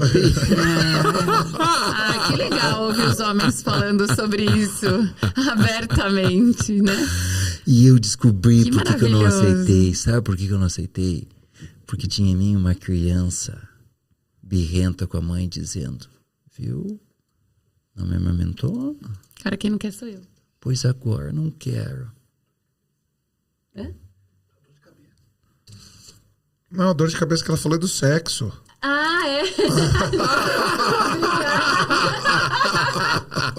É mulher fazendo birra. Eu não faço birra. Obrigada. Tá tudo bem, Sérgio. Corta mais. Pode deixar. Eu não sou o tipo de mulher que tem dor de cabeça. Esses são os analgésicos. Mas é isso, né? Que nós estávamos mesmo. Eu tava de mal com a minha mãe. Tava magoadíssimo com a minha mãe, né? E aí eu vi quantas vezes ela quis fazer coisas por mim durante a vida e eu não deixei, porque tava uma mágoa lá atrás. Isso tudo no processo que teu método conduz pode vir à tona? Vai vir à tona. Porque todas as nossas memórias estão presas no nosso corpo, né? Estão ali guardadinhas na nossa memória celular. Ela fez agora um trabalho presencial e quanto só era um trabalho só de posturas, o quanto nasceu de pessoas pedindo para acessar esse conhecimento emocional e trabalhar isso, espiritual e emocional e mental, só com a postura do corpo. Na verdade, o corpo se cura de 98% de tudo que você tiver de dizer. Ele dá conta, né? Se é você relaxar. Relaxar. A gente precisa relaxar. Soltar. Voltar a aprender a relaxar. Estado natural. Uma criança nasce relaxada. Né? O Rodrigo lá põe o dedinho do pé na boca. Não põe? Eu contei que eu tô agora no podcast passado que a gente fez. A gente tá falando sobre os nossos rituais. Ela ama rituais. Eu acho que a cura tá no ritual. E ele criou um protocolo, o Marcel criou um protocolo para os mentorados e as pessoas que estão ao lado dele fazer esse caminho. E ele perguntou qual que era o protocolo da Juliana Vasilia, que fez o podcast 17. Eu falei que eu estava com um novo, que é esse espreguiçar do neném, de poder sentir seu corpo antes de qualquer coisa. E é isso. A gente não espreguiça mais. Tu ia falar do relaxar. Então, porque na verdade, a gente tem tecnicamente falando, a gente tem uma palavra, que é a autorregulação. Da mesma forma que a gente tem a homeostase, que a gente faz o tempo inteiro com o ambiente aqui, é que eu deixei meu chale aqui do lado, que se eu passar frio eu vou me cobrir daqui a pouco. O sistema nervoso tem a capacidade de se trazer de volta da ativação, né, que a gente entra quando a gente entra em defesa. Então, quando eu me assusto, eu entro em defesa, ou eu congelo, ou eu quero fugir da situação, eu preciso me trazer de volta. Então, eu só trago de volta a partir do relaxamento. Então, se eu não consigo relaxar, eu vou precisar beber. Ou eu vou precisar do remédio. Então, a nossa capacidade de dormir por relaxamento e não por exaustão é que está startando esses quadros de ansiedade e depressão severos que a gente está acompanhando hoje, que você acompanha lá com os teus alunos. Eu vou num crescente de estresse, sobrecarga. Um dia eu fico exausto. Colapso. Então, aí você colapsa e você fala assim, tá deprimido. Aí vem um psiquiatra e faz um psicodiagnóstico. E medica. Não é, você está. Você não é deprimido. A gente não pode pegar um espírito humano e prender embaixo de um psicodiagnóstico. Eu acho isso de uma crueldade absurda. Senão eu era disléxica, TDAH... Tu tinha tudo? Eu tenho tudo. Por onde você quer começar?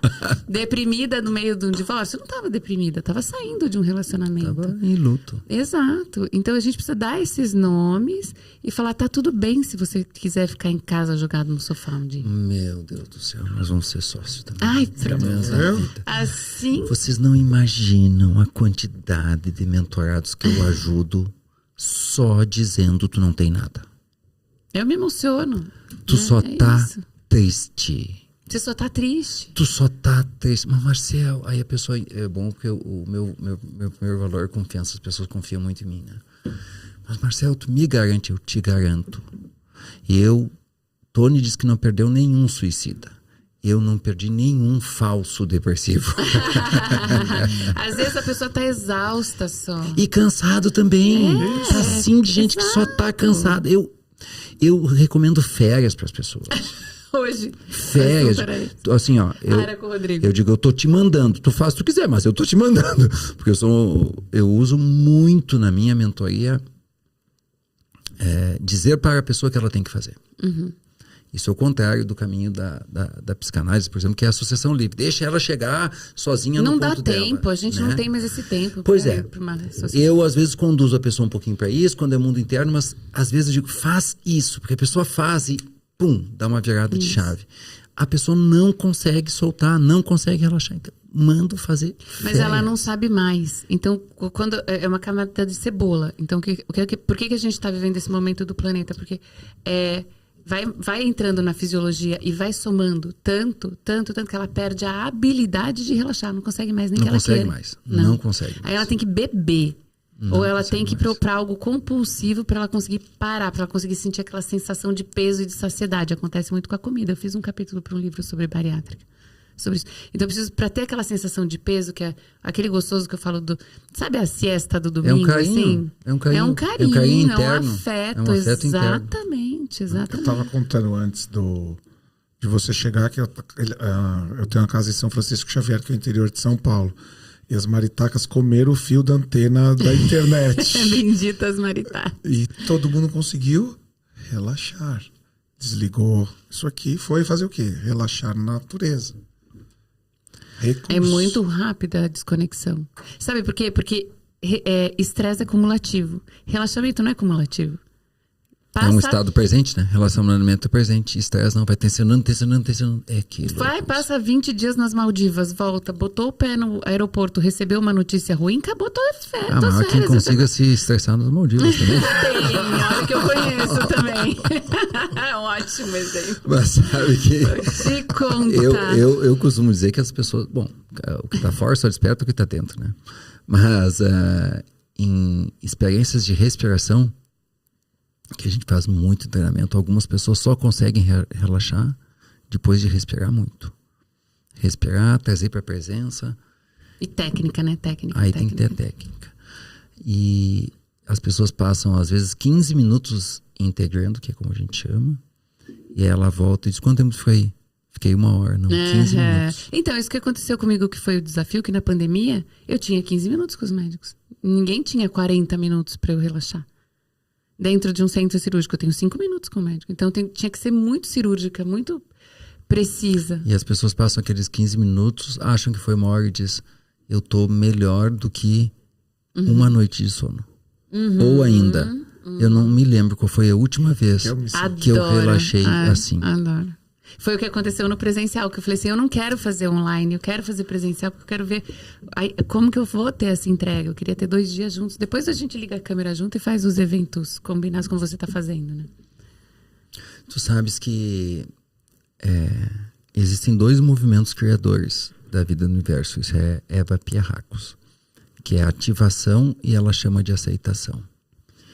E no mundo externo a ativação é o tensionar e a aceitação é o relaxar, é o soltar, é o entregar. Então, pessoas que não conseguem concordar com a vida como ela é, porque essa é a 6ª lei da vida é concordância, a gente tem que concordar com o que foi, com o que é e com o que vai ser. Exatamente. Né?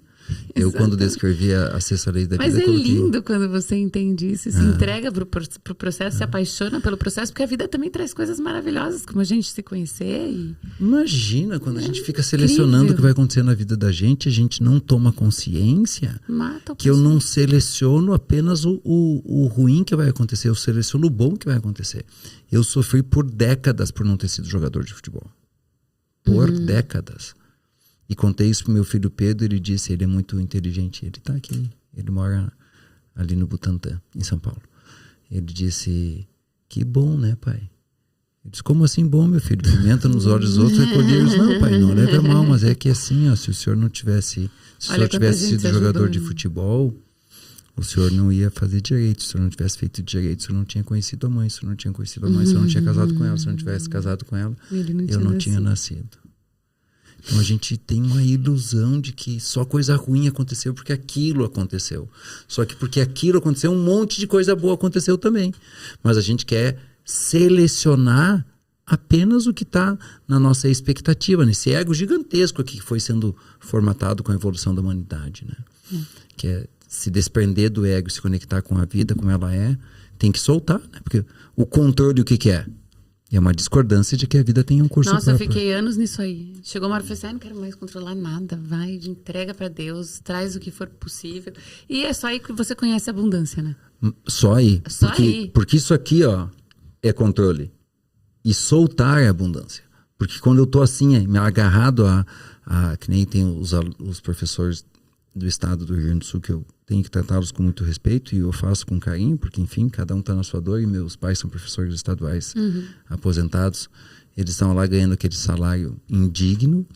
E aí a gente pergunta, por que tu não faz algo diferente?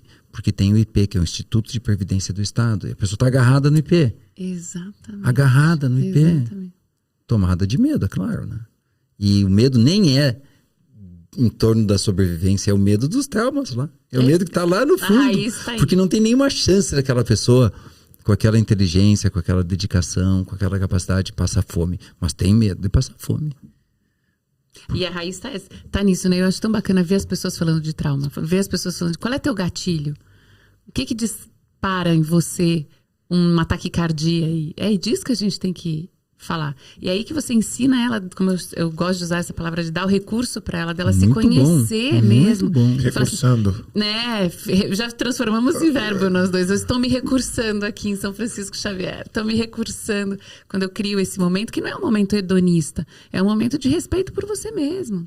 A gente precisa desse momento de sozinhez, de recolhimento, de tranquilidade, e fazer isso através do corpo é o jeito mais rápido e mais simples. A bem da verdade, eu não acredito que tenha um outro jeito. Estou com você nisso. Os estímulos emocionais ou intelectuais ou físicos que nós damos é só para levar para isso. É isso mesmo, eu concordo. É só para levar para isso. Se o corpo não vibrar, não tem a cor profunda. Exatamente. Não tem a cor profunda. Voltamos para o início do teu podcast. Tem que sentir, né, Marcelo? Tem que sentir. Você não precisa não sentir. E esse preconceito com o sentimento, o preconceito com a terapia. Eu até ouvi aqui no teu podcast vocês falando isso outro dia. Que a pessoa tinha vergonha de estar na antessala do terapeuta. Sim, sim. Aqui que você estava entrevistando alguém aqui dizendo isso. Tem que... Olha, não pode se encontrar. Parece saída de motel. Um não pode encontrar o outro, tem que fazer um túnel. Exatamente. Como se fosse um problema fazer terapia, mas pelo amor de Deus. A Lu me ensinou duas posturas, duas, de ficar de barriga para baixo, de bruço, com a bochecha direita. Bochecha direita, bochecha esquerda. Eu comecei a fazer isso na minha vida, eu comecei a entrar nesse momento de relaxamento. Não é a posição fetal que vai te... A posição fetal, geralmente, a gente entra quando a gente tá com medo, né? Esse é o oposto, porque eu tenho a gravidade agindo no corpo, o corpo colocado numa posição segura, entregue, e faz na cama. É assim, gente, ó, fica a dica pra quem sofre de insônia de madrugada. Faz, você vai voltar a dormir. Explica a posição só para... Deita de barriga cúbito, pra baixo. de cúbito ventral. Ventral. É de barriga para baixo. É de barriga para baixo.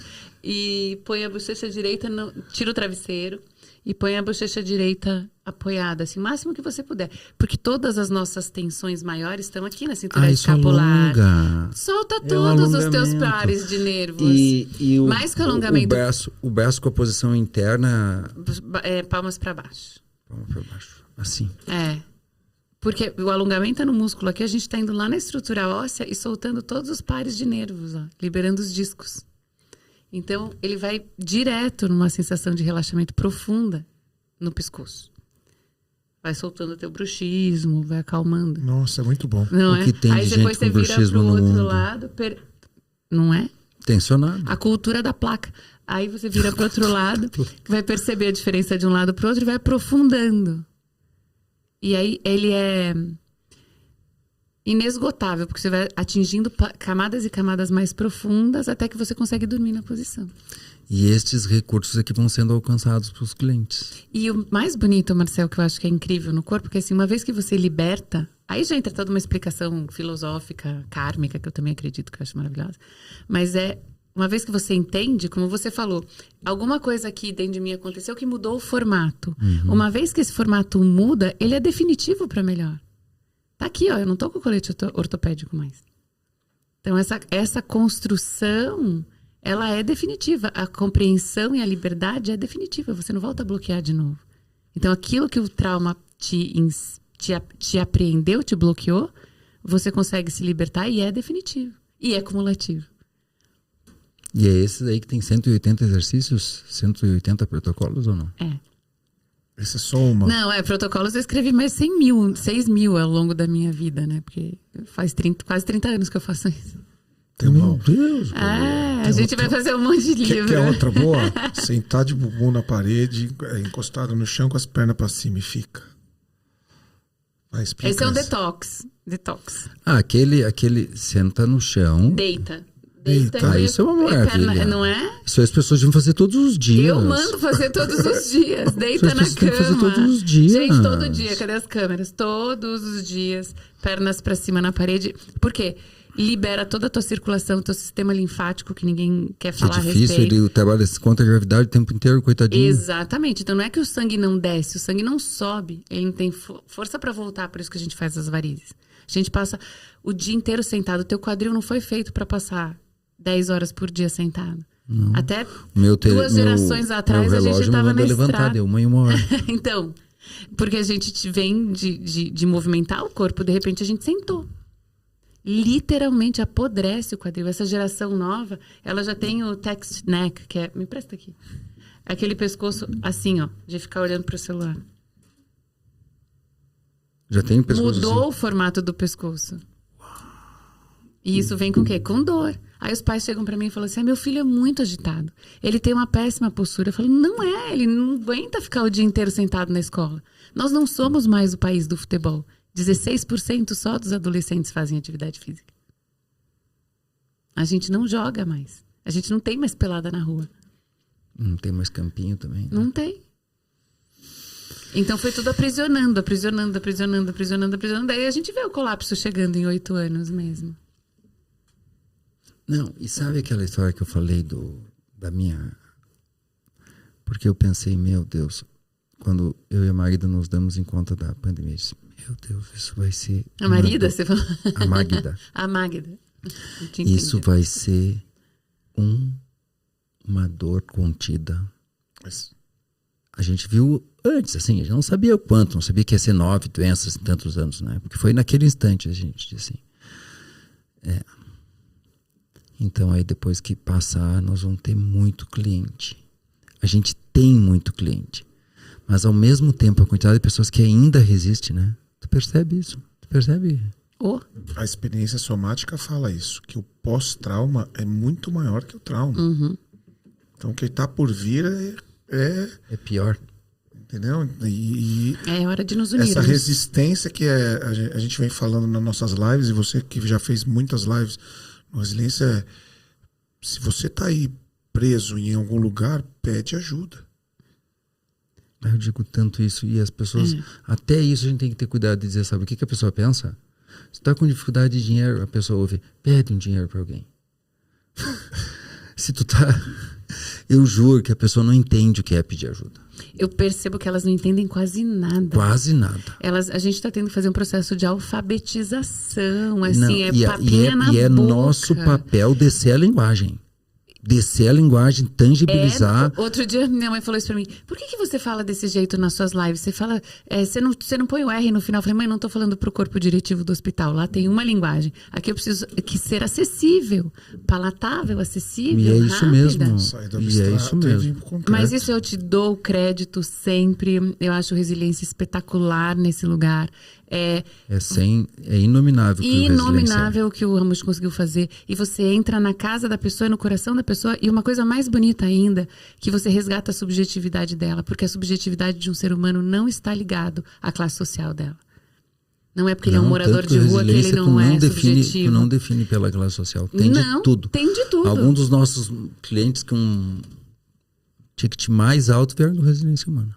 E alguns que até hoje não conseguiram comprar um curso e fazem a escola do eu, seguem assistindo as lives, estão lá no Resiliência Humana. Exatamente. Porque ali na verdade, é muito bonito, né? O Ramush foi genial, maravilhoso, mas nem ele sabia. Quando ele começou a colocar aquelas frasezinhas lá, e nem imaginava onde é que ia chegar, né? Nem imaginava. É impressionante, todo mundo... Eu sigo. A pessoa vem pela frase... E aí uma hora ela é capturada. Sabe qual que é a frase que eu mais Tem gosto e algo mais me aí. emociono? Essa live caiu na hora que eu preciso. Então, Essa é muito Meu emocionante. Deus, Tava aqui caiu do vagando, nada nada. aqui pra mim. E uma pessoa falou assim pra mim, eu fiquei muito emocionada, achei lindo isso também. Você é fruto de oração.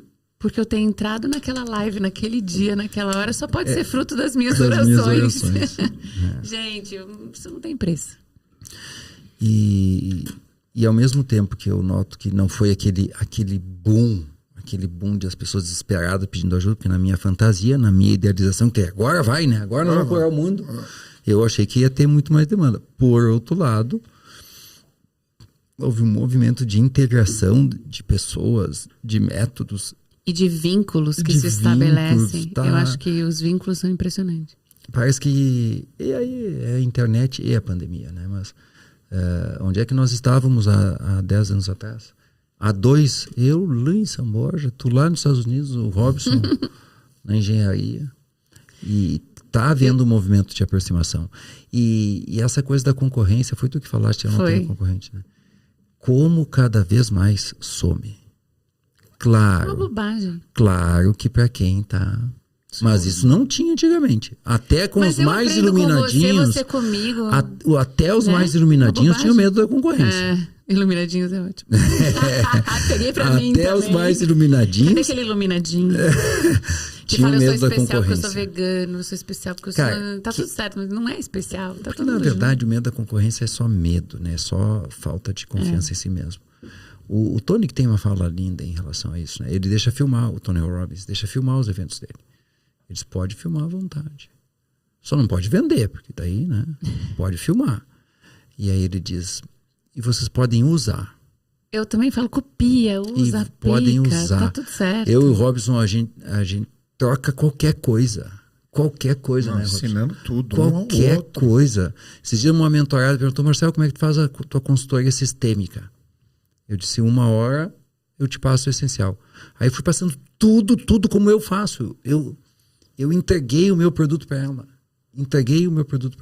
Que é consultoria empresarial com base... É sobre isso. Cara, ela saiu feliz e eu não perdi nada. E ela não vai me tirar meio cliente. Não, muito pelo contrário. Meio cliente. Muito pelo contrário. Muito pelo contrário. Mas é muito pelo contrário. Mas eu não pensei nisso. É isso que tu precisa de mim hoje? Eu tô aqui pra ti. Foi o que eu vivi lá na imersão, né? Do livro. A gente saiu com o livro escrito. O livro sai pronto. Você terminar aquilo ou não é parte da tua escolha, da tua jornada, da tua procrastinação ou não. Mas o quanto... E isso eu gosto muito também. A gente é muito presente, né? você é presente, eu sou presente. Quando eu cheguei lá, a Roseli estava presente. Aquilo era over-delivery mesmo. Ela não precisava estar, ela podia ter aberto e fechado. Não, a editora do Roberto, ele foi lá falar dele. Ele falou, fui chamado de charlatão a vida inteira. Porque eu quis ser palestrante. Saiu porque da medicina, né? eu também. A vida inteira. Falei, tá bom, né? Quem diria? Volta no vida pedido do gênio da lâmpada. Hoje estávamos de manhã, falei, quero uma reunião com você. Ia te convidar para almoçar, não deu tempo. A gente vai jantar agora. Vamos. Fizemos uma universidade em pé de desenvolvimento humano. A gente tem conteúdo para fazer quantos MBAs aqui de desenvolvimento humano? O poço da sabedoria é infinito. O poço do conhecimento é infinito. A gente vai buscar mais e tem mais, e tem mais, e tem mais. Então, quanto mais a gente... É uma cornucópia, eu digo, né? Entra assim e sai. Sim. A história do seu Alberto Amushi, que trazia todos os concorrentes na 25 de março, eu olhava para ele e falava, pai, Maravilhoso. o que tá fazendo aqui seu concorrente de porta, o outro? Ele falava, tem espaço para todo mundo, dá para todo mundo ganhar junto, um ajuda o outro.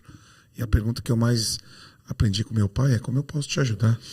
Que é como eu recebo todo mundo quando você se aproxima. Como eu posso te ajudar? Depois eu te vendo alguma coisa, tá? Mas eu acho que tu não me respondeu qual foi tu ia falar daquele momento de autodesenvolvimento que Não, eu falei do meu professor de literatura, que tudo podia... Que eu Foi podia hoje? realizar tudo. Mas o que... Esse foi o momento que eu senti que tudo eu poderia realizar. Não, mas foi o momento, a abordagem, a técnica de todas as que tu submeteu, assim, que tu acha que te impactou decisivamente. Que virou uma chave.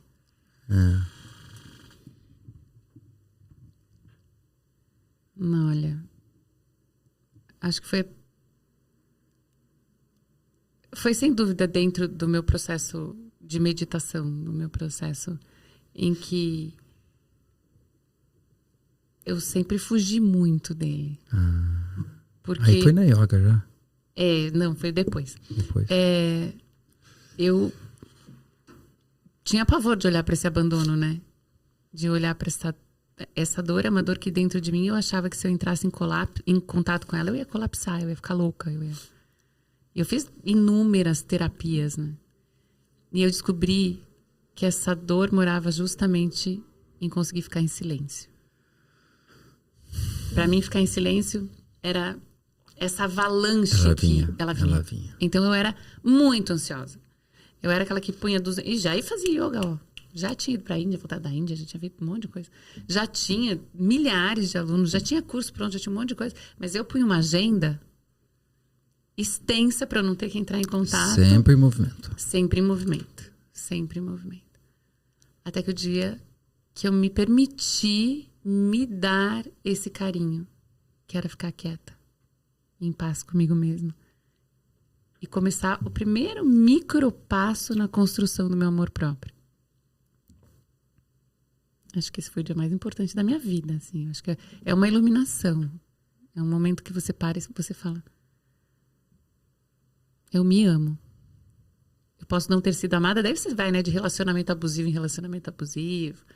De relacionamento tóxico em relacionamento tóxico. Não sabe entender nada. Até olhar para o que precisa ser olhado. Enquanto não olha, Marcelo, vou repete. ser sincera com você, viu? Foi durante a pandemia, sozinha, que eu fui lá na inclusão da sombra final e da luz, né? Tava a pergunta, né? Eu gosto muito desse mito bíblico de quando Lúcifer fala ele cai, que a vaidade, né, é o pecado capital número 1, e ele é o último, enquanto o último ser humano não se desenvolver, ele também não vai. Então, eu trabalho com esse mito dentro de mim, acho um mito muito bonito. Que o Milton fala, o poeta, é melhor reinar no inferno do que servir no céu. Eu acho que na pandemia eu entendi isso, assim, eu falei, eu vou começar do zero servindo no céu. Quero mais não. Vou cuidar de mim. Mas foi nesses longos momentos sozinha que eu acho que isso se encerrou dentro de um processo que eu comecei a buscar lá atrás como autoconhecimento, mas que agora eu sei quem eu sou, sabe? Eu costumo dizer para as mulheres, é muito melhor ser uma mulher do que ser uma menina birrenta, uma menina que casa com o pai e fica ali enchendo o saco do marido. E eu tomei posse dessa pessoa. Então, deixa eu ajudar as pessoas a partir do que tu trouxeste agora, que é lindo. O que tu reconhece como teu primeiro momento de autoconhecimento na tua vida? Momento, não precisa ser terapêutico, nada. Primeiro momento, mais remoto, mais distante. Eu tenho, quando tinha 9, 10 anos de idade, eu fiquei em recuperação terapêutica. Foi a primeira vez que eu olhei para mim e disse, ixi, o que estão dizendo aqui? Eu considero isso como um momento de autoconhecimento. Eu olhei para mim, que é ali que eu dispenso logo existo, que eu pensei a meu respeito. Não que eu não tivesse pensado antes, não tivesse sentido tristezas antes, me perguntado por que ninguém me amava. Não é isso. Mas aonde eu, sabe, meio de fora, assim, com eu observador. Que você tem o sentimento, a sensação que eu tenho sentimento, do que aconteceu. Pra ti, qual foi o primeiro momento? Quando morreu meu melhor amigo. Que idade tu tinhas? 6 anos. 6 anos. Ele era meu vizinho. 6 anos. Imagina, eu era sozinha e aí morreu meu melhor amigo. Imagina. Aí depois tem tempo que isso fica mais difuso, que não tem, aí começam os conflitos da adolescência e depois começam as terapias. E aí a gente chega na pandemia. E um processo que pra ti começou aos 6 anos. E pra mim começou aos 10.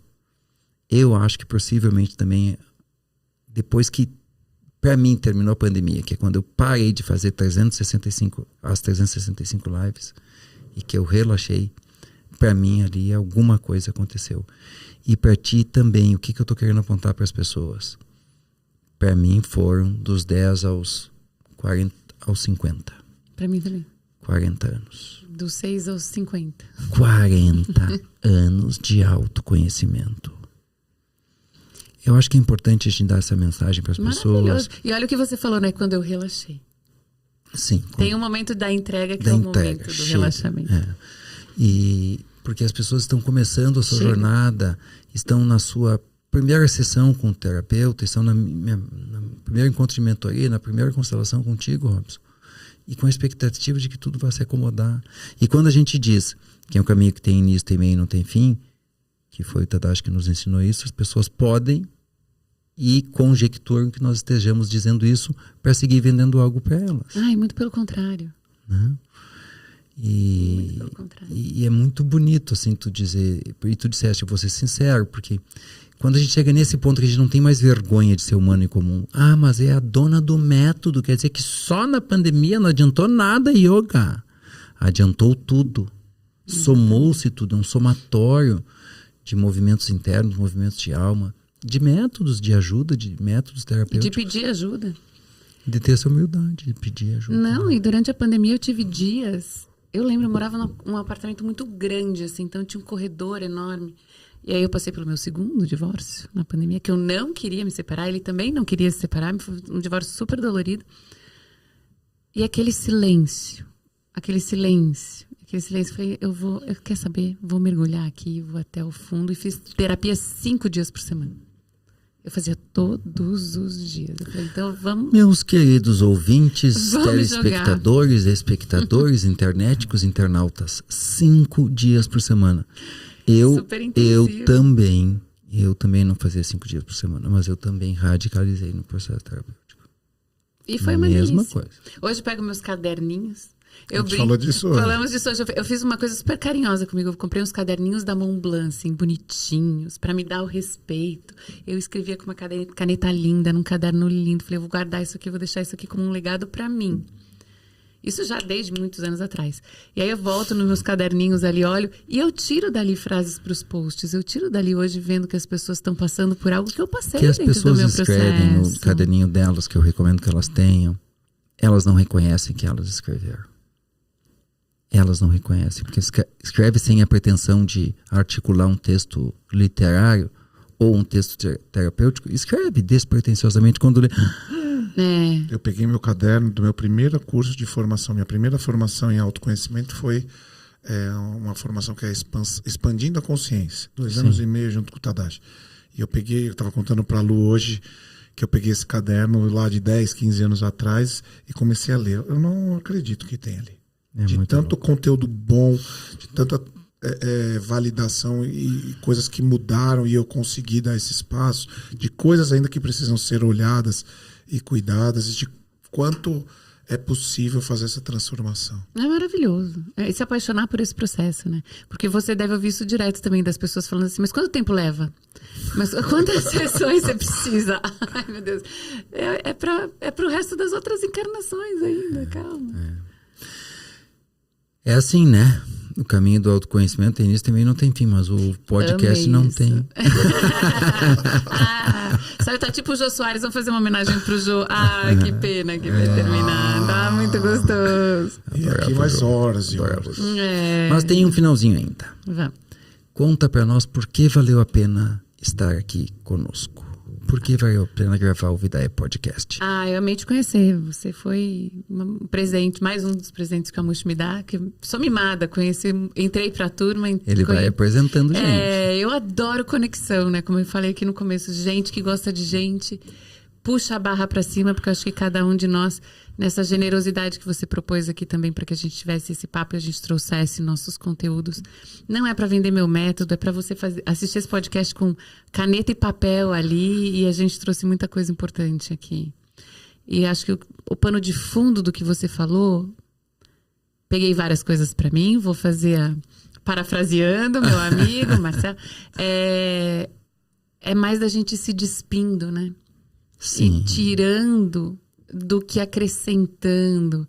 Não é mais que tem que colocar. Tirar, acho que o que eu pego de pano de fundo dessa conversa, não é que você tem que ser melhor, se superar, conseguir através do esforço, é conseguir através da simplicidade.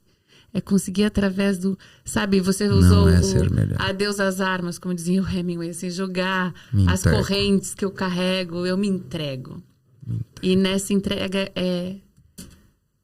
que mora não tudo. É se melhorar. Daí tudo chega.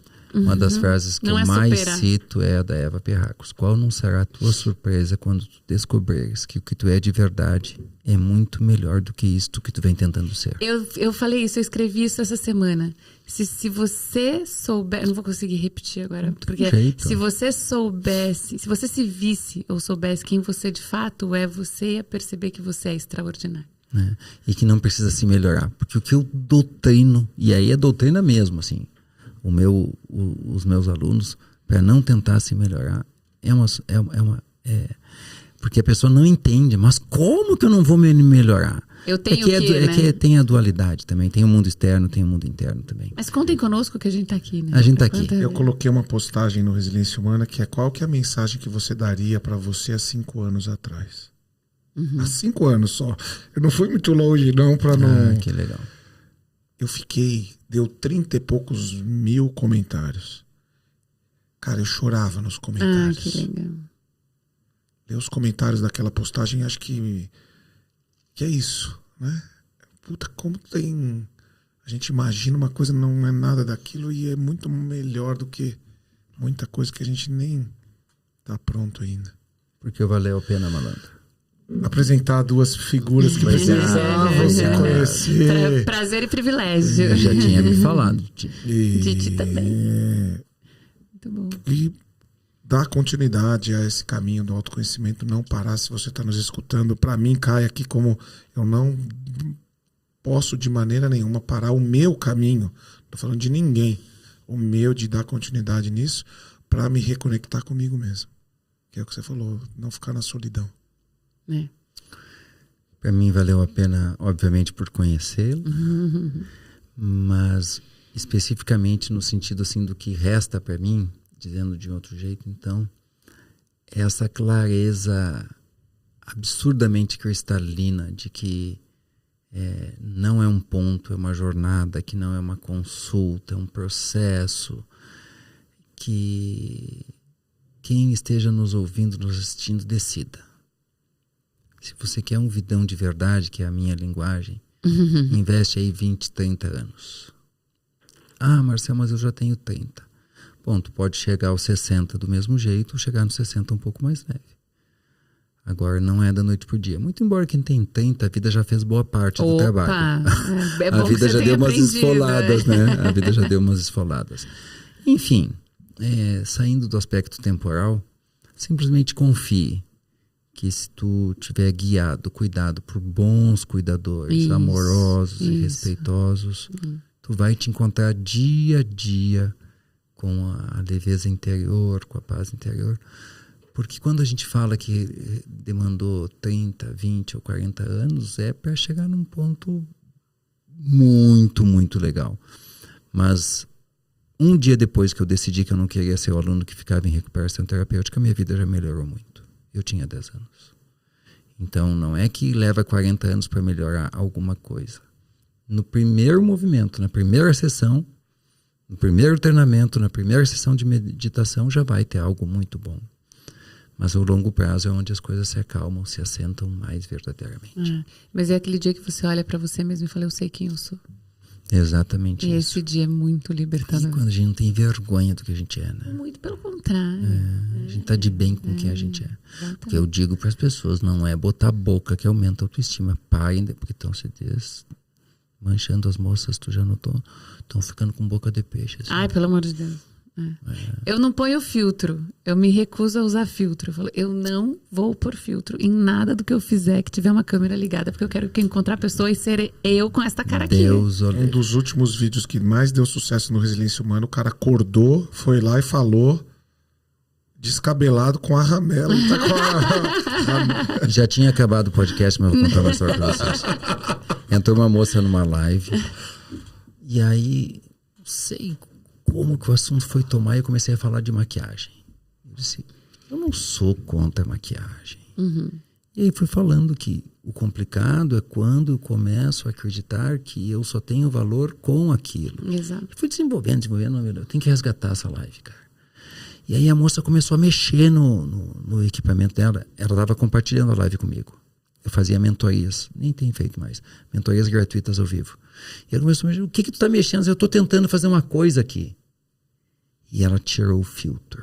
E quando ela tirou o filtro, ela disse, é que uma vida inteira me fizeram acreditar que eu não era bonita do jeito que eu sou. E ela começou a chorar. Cara. Super traumático. Aquilo ali uma libertou cura. aquela moça. Uma cura.